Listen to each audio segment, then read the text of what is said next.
बघा, आज आपण मस्त असा गोड पदार्थ बनवतोय. तर त्यासाठी तर मी बघा गव्हाचं पीठ घेतलेलं आहे. 2 वाटे घेणार आहे बघा गव्हाचं पीठ. बघा 2 वाटे असं आपण गव्हाचं पीठ घेतलेलं आहे. चवीनुसार बघा याच्यात आपण थोडंसं मीठ टाकून घेऊयात आणि 2 चमचे आपल्याला तूप टाकून घ्यायचे.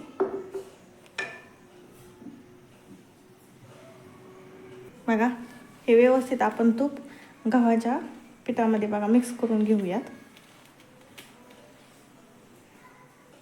बघा थोडं थोडं पाणी टाकून आपल्याला याचा ना व्यवस्थित एक गोळा बनवून घ्यायचा आहे. बघा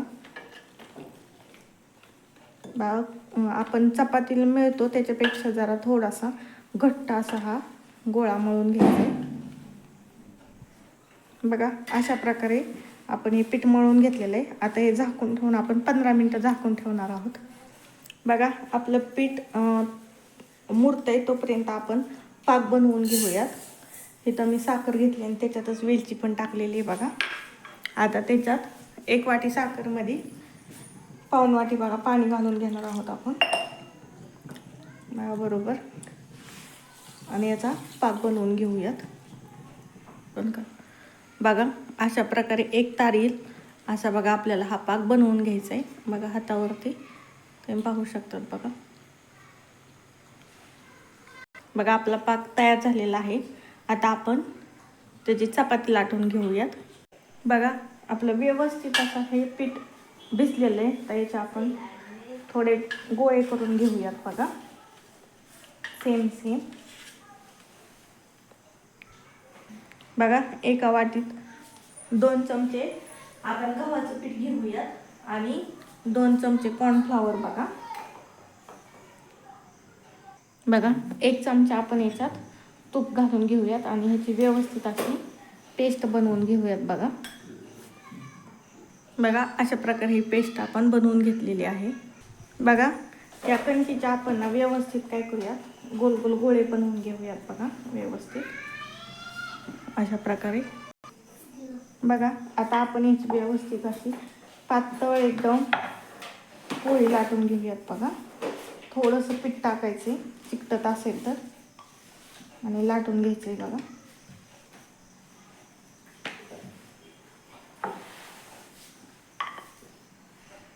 बघा अशा प्रकारे आपण ही चपाती लाटून घेतलेली आहे. आता अशाच आपण सर्व चपात्या लाटून घेऊयात. बघा याच्यावरती आता आपण थोडंसं एकदम सुक्कं पीठ टाकून घेऊयात गव्हाचं. त्याच्यानंतर आपण जी पेस्ट बनवली होती बघा ती टाकून घेऊयात आणि व्यवस्थित सगळीकडे लावून घ्यायची अशा प्रकारे.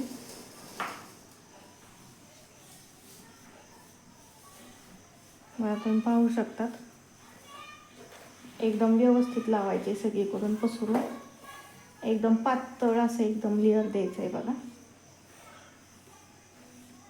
आता याच्यावरती आपण दुसरी चपाती टाकून घेऊयात.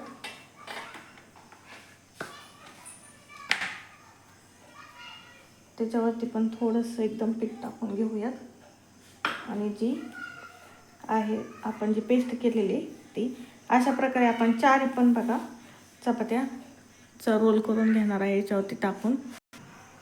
बघा आता आपण याचा व्यवस्थित असा बघा रोल करून घेऊयात.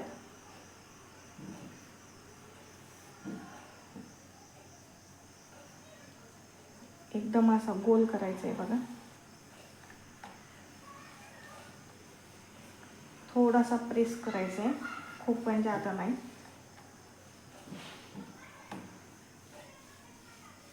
बघा अशा प्रकारे. बघा आता हे आपण कट करून घेऊयात.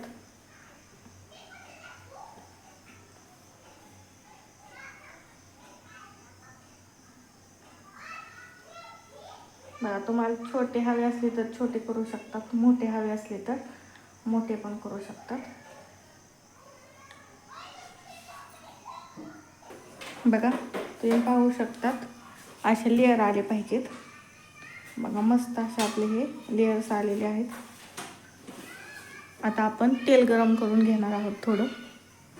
बघा तुम्ही पाहू शकता मी तेल गरम करायला ठेवलेलं आहे. बघा तेल हलकंसं गरम झाले. आता याच्यात आपण सोडून घेऊयात बघा ते. बघा आपण हे जे बनवलेले आहेत ना हे व्यवस्थित टाकून घेऊयात बघा सगळे. बघा आपल्याला गोल्डन होईपर्यंत हे व्यवस्थित एकदम बारीक गॅसवरती बघा तळून घ्यायचे. बघा मी एकदम गोल्डन रंग येईपर्यंत व्यवस्थित आलटून पालटून बघा 15 मिनटं मला लागलेले आहेत एकदम बारीक गॅसवरती बघा हे तळण्यासाठी. असे आपले हे खाजे तयार झालेले आहेत. आता हे आपण पाकात टाकून घेऊया. पाहू शकता तुम्ही जवळून कसला छान कलर आलेला आहे. आपण डायरेक्ट पाकात टाकून घेऊया. बघा लेअर तर याचे खूप छान आले आहेत, जसं की आपण हॉटेलमधून आणलेले असे झालेले आहेत. पण हे आपले पौष्टिक बघा गव्हाच्या पिठापासून तयार केलेले आहेत. बघा अशा प्रकारे मी पाकात व्यवस्थित टाकून घेतलेले आहेत बघा. आणि वरती खाली करून बघा असे आपल्याला हे पाकात एक 5 ते 10 मिनटंच फक्त बघा मुरण्यासाठी ठेवायचे. लगेचच बघा मुरतात. तुम्हाला जास्त गोड वाटत असले तर मी आणखीन पण पाकात ठेवू शकता बघा.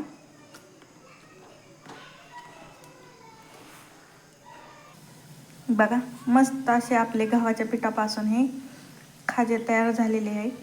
तर तुम्ही पण आपल्या मुलांना बाहेरचं देईपर्यंत बघा अशा पद्धतीनं घरीच एकदम पौष्टिक मैद्यापासून नाही तर गव्हाच्या पिठापासून असा गोड पदार्थ नक्की बनवून द्या.